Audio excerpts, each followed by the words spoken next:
The Marching Roundtable's coverage of Bands of America 2019 is brought to you by Fred J. Miller Incorporated, found at fjminc.com. Hey everybody, this is Tim, and I am in Orlando, Florida, where I live. But this guy, Darrin Davis from Broken Arrow, how are you? I'm great. How are you doing? Welcome to Florida. We're having a great blast. Having such a good time here in Florida. So I just got to watch them rehearse this morning. First off, the band just sounds amazing. Thank you very much. It just sounds amazing. You guys are doing such good teaching. So congrats on that. You're here for the BOA Regional tomorrow. Tomorrow. Well, that got you. Are you not ready? Come on, you're ready. The band looks wonderful. You know what? For October 12th, we're going to be the best Broken Arrow band that we can be, and I think that we're probably it's early. As prepared as we've ever been this early. Yeah. The show is awesome. Yeehaw, Western show, lots of Copeland, Little Magnificent Seven. So I guess we'll start there. Why Western show this year? Where did that idea come from? I mean, obviously you're from Oklahoma, so we factor in? We knew that we weren't taking the trip to Grand Nationals this year, and so our designer, Wes Cartwright, and I sat down and just talked about some direction. And Wes came up with this great plan to do, let's celebrate that we're from Oklahoma as we're traveling halfway across the country and do a show that kind of celebrates our culture from where we live. So is that one of the reasons you decided to make the big trip to Florida, because you're not doing the trip to Indy? Yeah, it was time for a change of scenery, different experience for the kids. We love the Grand National experience, but it's great to broaden those horizons and take the kids to different places around the country, and let them see a place that we've never been before. The Broken Arrow Band's never been to Florida. Well, welcome. And you're going over to Disney and marching the parade at Magic Kingdom? We're marching a parade at Magic Kingdom here in a little bit. We'll have a performance workshop with our wind ensemble. Wonderful. At one of their sound stages. We'll do the regional, and then the kids are going to have a couple days just to have some fun at the Disney parks. Yay! That's awesome. I'm really glad to hear that. So I just watched you do a rehearsal. First off, incredibly efficient. Like, your staff was on it, your students were focused, nobody was talking. It was like a model rehearsal. So I wish I'd been able to film the whole thing, but I didn't do that. But there are a couple things you said I wanted to ask you about, which I loved. One of the things you said is, I'm going to say this one time, here's your instructions, and then you said it one time. Like, people don't do this, Darrin. Like, I loved that, because then they're accountable to get it. Like, tell me about your use of that. I'll tell you what, that's an emphasis and a process, because we'll start early in the season, and there's, as we know, marching band is cumulative. There's so much information that they're thinking about, but being able to concentrate on specific tasks and specific instructions is a simple but yet vitally important task. If we know if kids don't do the right instructions, someone's bound to get hurt. You know, if they go onto a set that they're not supposed to. And so emphasizing one time, you get one time to make a great first impression, one time to get it right, that's been a significant source of emphasis for our staff the last 2 weeks. Well, I love that, because I have been to rehearsals where the instructor in charge says it 10 times, and the kids know he's going to say it 10 times, so they only listen the 10th time.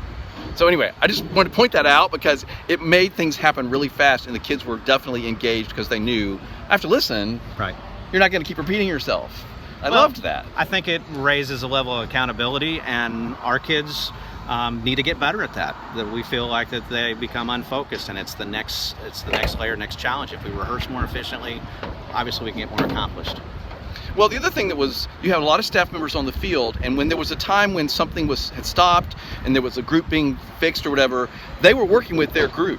So they jumped in, the guard's back there spinning or whatever. So how do you set that up? Because that's something a lot of groups don't do, is use that off time efficiently.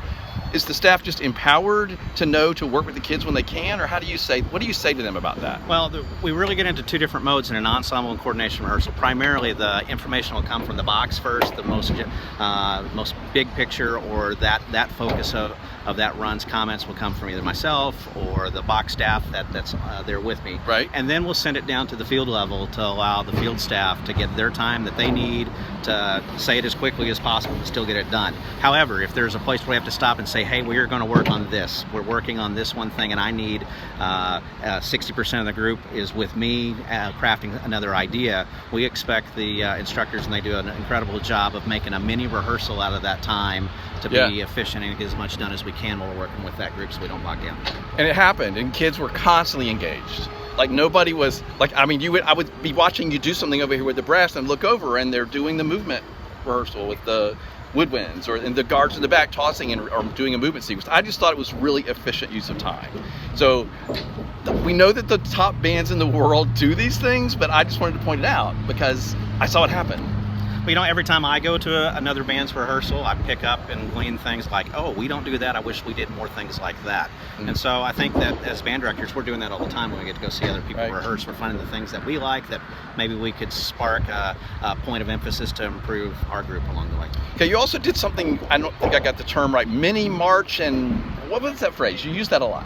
Let's do a mini march and we'd say play? mini march and play, or mini march and count. So what is that? Because it was very efficient too. We use that because most of the contests we go to, the band's so large that when we do visual rehearsal or visual warm-up at a contest, particularly BOA event, there's not much space to do anything. Okay. And we still want our kids to go through those exercises, their fundamental routine. And so we basically just do it right in the spot. The Cavaliers started many years ago, the step outs that we all do. Well, it's it's an extension and variation of the step out, but you're literally marching your individual drill in your one spot. And whether that is with choreography or doing all the different steps of the drill, and then we can be efficient and not have to spend so much time resetting back and forth. If we're just trying to get down a musical idea or a process, we will have them put it to their feet in the mini march and not do it on the clock. Well, it was again a really efficient thing. I just like the term. I'd never heard it called that before. Is that a Darrin Davis original? I don't know where that came from. I can't take credit for that. Well.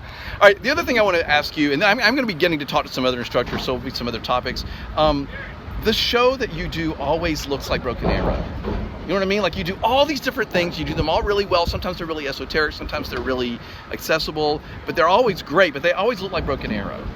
How do you accomplish this? Well, it's simple. We've had a consistent program designer for nearly 20 years now.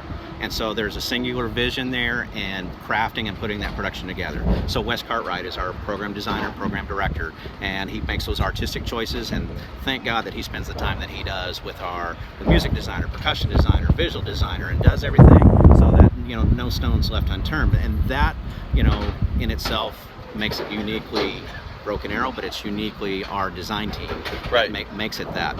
And I love the layer that we've put in visually that is not the marching part. And I think there seems to be this negative stigma about, well, they dance and they don't march as much. I just think that's just as important of a skill to teach kids. Yeah. And they move so well. And we use Jim Moore as our choreographer to do that, and I think that he helps craft moments that just make us uniquely us. Yeah, well, and just the style of the movement, I'm going to be talking to, what was your visual? Jordan. I'm going to be talking to Jordan in a minute, because the style and the way they move is I don't know, I love that your band has a personality. The band has a personality. I always say the band takes on the personality of the director. So you're cool.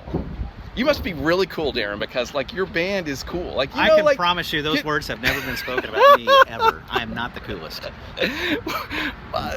There's something cool about you if your band is so cool. There is a history tradition at our school. I can't believe you're so surprised by that. I am. Nobody ever says how cool you are, Darrin. We are who we are. And I love our band, I love our teachers, and I really love our kids. Well, it's astounding the level of quality year after year after year is impressive. We all aspire to have that. So whatever you're doing, you and your team, keep doing it. Those kids are lucky to get to be a part of your program. Thank you. And I'm getting to meet you in person and talk to you, and this is exciting. It's Darrin Davis. Hey guys. Right there. Thanks for talking to me. You bet. Have fun at Disney, and good luck tomorrow with the BOA thing. See you Marching Roundtable. Bye. Find more videos and interviews from the 2019 marching band season at marchingartseducation.com.